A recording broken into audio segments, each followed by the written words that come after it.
Another day, another video naman ang ating gagawin. Alas 8 pa nga ng umaga, nagready na kami ni Mister. Mag-grocery shopping kami, magdi-date sa supermarket. Kami lang muna ni Mister, iniwan ko muna yung mga anak ko sa bahay. Kasama of course yung kapatid ko kasi ayaw nilang sumama sa amin today.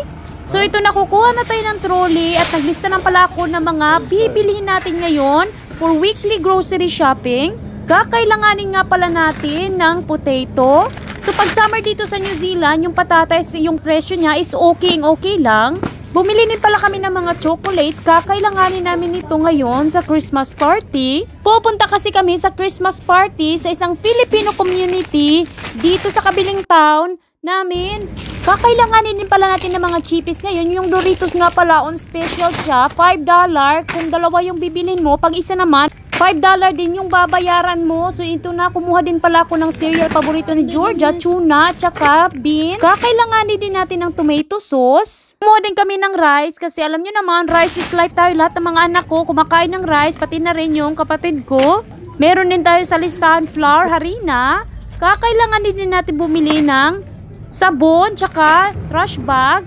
Kumuha din ako ng fresh cream at tsaka milk at wheat whites. Kailangan din na natin ng butter, yogurt, at tsaka, ayan, sobrang laki ng turkey nila. Binibenta nila dito sa supermarket. Alam nyo kasi pag Christmas, yung mga tao dito, mahihilig silang mag-roast ng mga turkey. Yan yung hinahanda nila sa Pasko.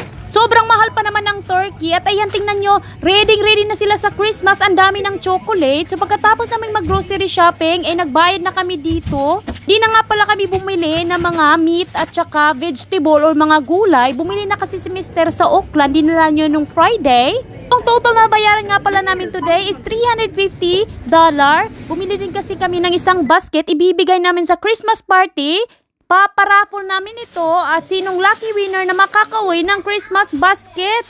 Pagkatapos namin mag-grocery shopping ay nagpunta kami dito sa isang market. Walkable lang dito sa bahay namin. Ito nga pala ay fundraising market. So lahat ng kikitay nila ay bibigay nila sa isang charity. Nagbibenta sila ng mga second hand na mga gamit.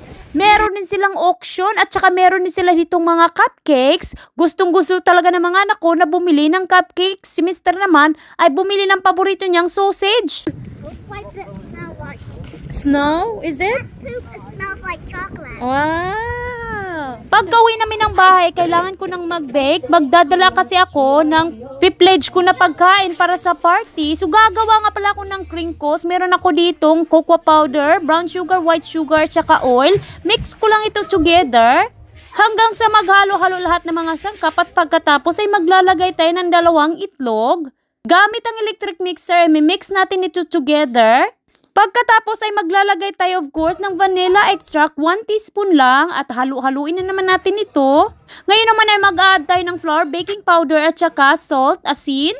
Sift natin ito para walang tibogol at imimix na natin ito, halu-haluin hanggang sa mag-incorporate lahat ng ingredients o maghalo-halo lahat ng mga sangkap. Nung nasa Pilipinas pa ako, paborito ko talaga tong chocolate crinkles. Binibili ko to sa Julie's Bake Shop o any bake shop na makita ko. Sobrang sarap kasi, paborito kong snack. So ilalagay ko nga pala to sa fridge for 4 hours.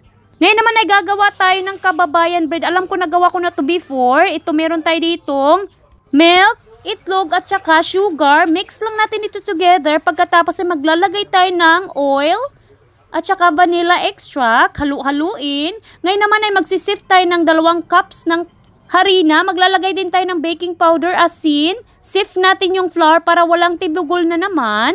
Halu-haluin lang natin ito hanggang sa maghalo-halo lahat ng mga sangkap. Pag ganito na yung texture niya ay ready na siya. Ayan, papat ganyan. Maglalagay din tayo ng food coloring na yellow. Ang kababayan bread nga pala isang Filipino muffin na famous talaga pang breakfast or afternoon treat na pinaparisa ng kape or tea. So ilalagay nga pala natin ito sa muffin tray. So magwa-wipe lang tayo ng oil para hindi dumikit mamaya. Pagkatapos ay ilalagay na natin yung ating butter sa muffin tray of course. So ang kababayan bread ay isa sa mga paborito ko rin na pagkain na nabibili sa bakery nung nasa Pilipinas pa ako. Nire-reminisce ko talaga yung mga nakaraan ko, yung mga pagluluto ko ngayon na hindi ko makain before. Ay gustong kong kainin ngayon at lutuin. So after 20 minutes, ayan na lutong-luto ng ating kababayan bread. kiss touch face. Dad. So after nga pala ng 4 hours, ready na i-roll ang ating crinkles. So ito na yung ating dough at ilalagay lang natin ito sa ating icing sugar. I-roll natin ito. Gagawa tayo ng balls dito. Dapat same size lang daw para even siya pag naluto sa oven. So ayan na, roll na natin.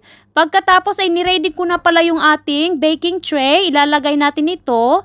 Pagkatapos ay squeeze natin ang ating bola-bola na sprinkles.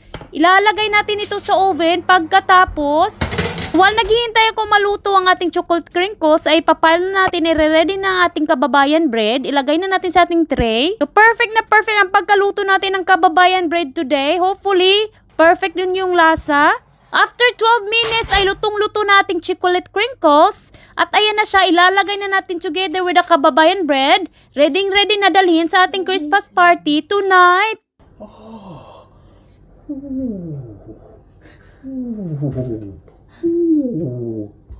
5:30 nga pala magsisimula ang Christmas party.